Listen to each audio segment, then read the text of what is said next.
operation over the last 4 years. Because we both love our country. He is now going to be the 45th president of the United States, the most stunning upset in American political history. Blaming FBI Director James Comey for stopping her momentum. Thousands are taking to the streets to protest President-elect Donald Trump. The national security process has completely broken down. I think Putin's figured out that if he plays to President Trump's ego, he can influence him. Did you tell him that the Steele dossier had been financed by his political opponents? No. We have a problem. That which is done in the dark has now made its way into the light. The beast of Revelation has shown his head. John, who wrote the Revelation, said, "Who is like unto the beast, and who is able to make war with him?"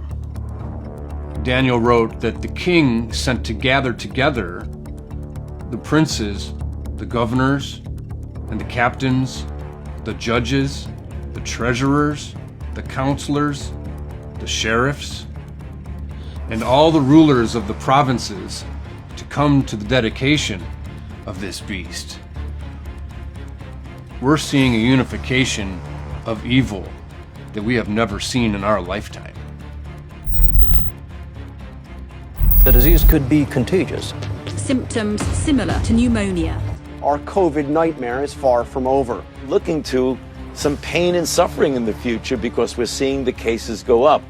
And as a result, Cincinnati Children's, you say, says that she is ineligible for a heart transplant. They won't put her on the donor list. Watched in horror as their loved ones died in agony after being refused the treatments that were helping so many others.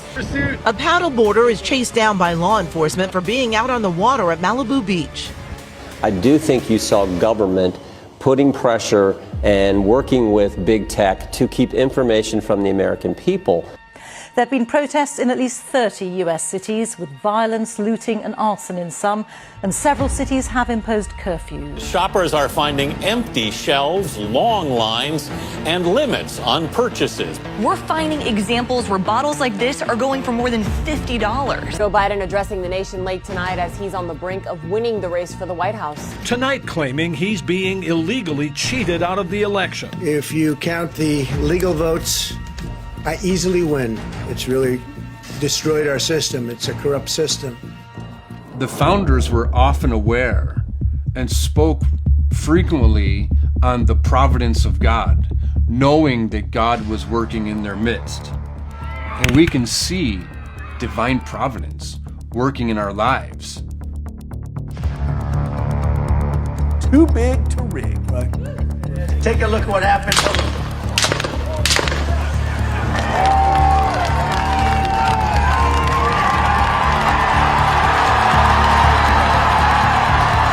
The next president of the United States is Donald Trump. The American people voted for change like they'd never voted before, and with the help of this dream team cabinet, we're going to embark on the most exciting and successful period of reform and renewal in all of American history.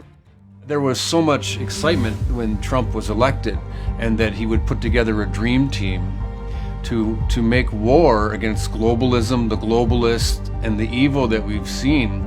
We had hope that this would be able to solve the problem. It appears that nothing is happening. Here written for us, the Apostle Paul explains that for though we walk in the flesh, we do not war after the flesh. And the Apostle says, for the weapons of our warfare are not carnal, but mighty through God.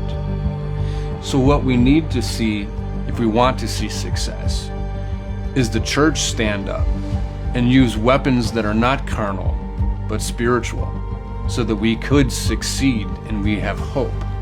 One of the main problems that we have is found and addressed in the First Amendment, that we have the right to petition the government with redress of grievances. In fact, the founders, when they wrote the Declaration of Independence, wrote that when it comes to the point that the government becomes destructive to our life, liberty, and pursuit of happiness, that we have the right to abolish this government.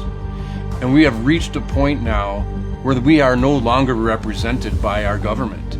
We have no redress.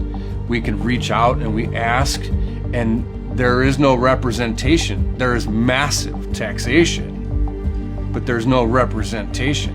How do you turn such a massive steamship? It doesn't take a majority, but a relentless minority setting brush fires of freedom in the hearts of men. We have come for solutions. We need to solve some of these problems. There is probably less than a half a dozen people in this town that are actually genuine. The Democrats, they're gone. Anybody who roots on the killing of innocent babies, they are in the grips of Satan. The Bible says that they are taken captive at his will. The rhinos are just as bad because they are deceiving us. And Huffman and McCauley, they're carnal. They're not going to do it. We as Christians are the solution.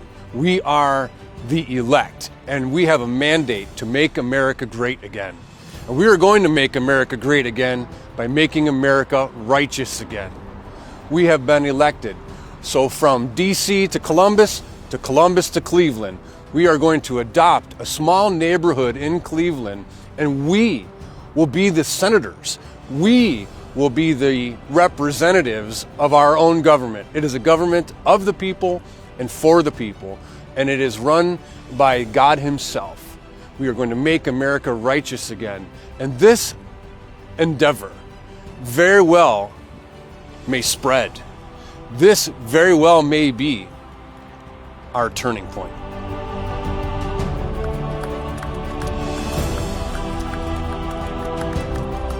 I'm Jeff Toring, pastor of Liberty Valley Church, and we are one of his footmen.